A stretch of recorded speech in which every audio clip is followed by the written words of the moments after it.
8 number सवाल बहुत ही आसान सवाल है। आप लोग किस तरह से ग्राफ में उतारिएगा, किस तरह से बनाइएगा, सब यहाँ पर देखिए। पहले सवाल को हल कैसे करते हैं जानते हैं उसके बारे में पहले, ठीक है ना। तो यहाँ पर क्या है बाबू, 6x समान 12 -7 यहाँ पर जाएगा तो क्या आएगा +7y, ठीक है। तो x समान क्या जाएगा बाबू 12 + 7y बटा में क्या जाएगा वो 6। तो फिर क्या जाएगा x का जो है आप x और y का 3 को पार्ट निकालना है ना। 1 2 3 x और y 1 2 3, ठीक है ना। तो जो है x और y का 3 पार्ट निकालना है मुझे। आप देखिए क्या करेंगे, 12 + 7 बताइए y का मान क्या रखेंगे यहाँ पर, गुना हो जाए। और जितना गुणनफल हो उसको भी 12 से जोड़ना है। जोड़ने के बाद जितना योगफल हो वो 6 से भाग हो जाए। वैसा संख्या खोजना है आपको, ठीक है। तो क्या हो गया, तो मैंने क्या पहले स्टार्टिंग से क्या लिया, मैंने 0 लिया। क्या लिया, 0 लिया। तो मैंने 0 लिया, अब 6 दिए यहाँ पर नीचे में है ना। x बराबर 12 प्लस हो गया, 7 से 0 गुणा करेंगे तो 0 ही होगा, बटा में 6 हो गया। x जोड़ दिया जाएगा, 12 से 0 में जोड़ेंगे तो क्या होगा, 12 ही होगा। अब 6 लिखेंगे, 6 दूनी 12। आपको जो मिल रहा है 12 + 7।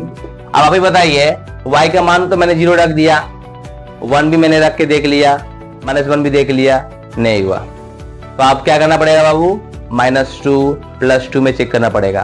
तो सर्वप्रथम लोग क्या करते हैं, -2 से देखते हैं या +2 से, चलो +2 से देखते हैं। तो y का मान लीजिए हम +2 रखते हैं तो क्या हो जाएगा, यहाँ बीच में गुना का चिन्ह देंगे, क्योंकि 7 और y के बीच तो 7 और y के बीच जो संबंध है वो गुना का संबंध है। तो यहाँ पर क्या करना पड़ेगा बाबू, हम लोग को +2 दे दिए। आप जो यहाँ पे क्या लिखना पड़ेगा, 6। तो 12 की जगह में 12 ही होगा, प्लस 7 दूनी 14 बटा बाबू 6।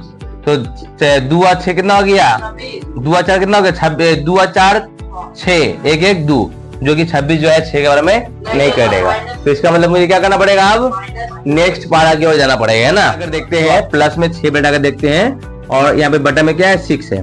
तो 12 की जगह 12 हो गया बाबू, 7 6 के क्या हो गया 42, बटा में क्या होगा 6।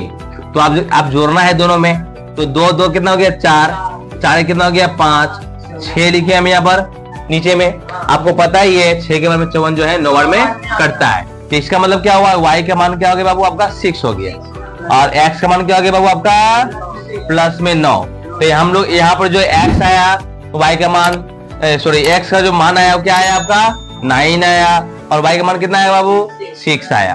कोई दिक्कत नहीं है, क्लास में लेना बाबू, ठीक है। अब उसके बाद देखिए फिर जो है x का मान निकालना पड़ेगा मुझे। तो 12 प्लस में देंगे 7y, y का मान बताइए क्या होगा, बटा में बाबू 6 है ना, बटा में 6। तो 12 लिखे यहाँ पर प्लस बताइए 7 का मान यहाँ पे क्या लिखेंगे। मैंने तो यहाँ पर +6 देकर हम लोगों ने यूज किया, +6 लिख लिया और 6 को 7 से गुना कर दिया, तो मेरा क्या आ गया 42। अब जो है प्लस में 6 दिया था, अब मैंने यहाँ पे क्या, अब हमको क्या देना है, माइनस में 6 देना है, बटा में 6 हुआ। आया बीच में कौन सी चिन्ह बाबू, गुना का। इधर बीच किसका चिन्ह बोलो तो गुना का। तो इसीलिए यदि मान लीजिए 7y रहता है तो इसका मतलब समझना पड़ेगा 7 और y इस रूप में है, ठीक है ना। तो अब देखिए जो है 12 के जगह में 12 उतरेगा प्लस, अब प्लस होगा कि माइनस होगा वो चिन्ह का मैटर है, तो चेक करना पड़ेगा। प्लस माइनस क्या होता है, ऑलवेज माइनस होता है, ठीक है। 7 छुके क्या हो जाएगा बाबू आपका 42, ठीक है, बटा में क्या हो जाएगा 6। तो अब जो है 42 में से आपका 12 जाएगा, 42 में से 12 जाएगा। तो 42 जो है संख्या बड़ा है, और उस संख्या का पहले किसका चिन्ह है बताइए, माइनस का। तो हम लोग चिन्ह उसी को रखते हैं, लिखते हैं जिसका संख्या सामने में बड़ा हो। तो क्या है बाबू 42 बड़ा है, तो 42 में क्या होगा चिन्ह है बताइए, माइनस का।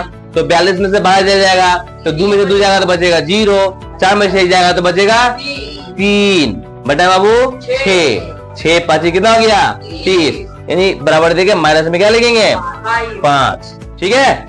तो हम लोग अब x का मान क्या आया बोलिए, x का मान -5 आया। y की जगह हम लोगों ने क्या बैठाया था बोलिए, माइनस में 6। आपका ये सवाल जो है y की जगह में -6 हुआ। अब ये सवाल जो आपका बन गया, आप उतार लीजिए। अब कोई आप लोगों को यदि दिक्कत हो तो कमेंट में हमको बोलिए,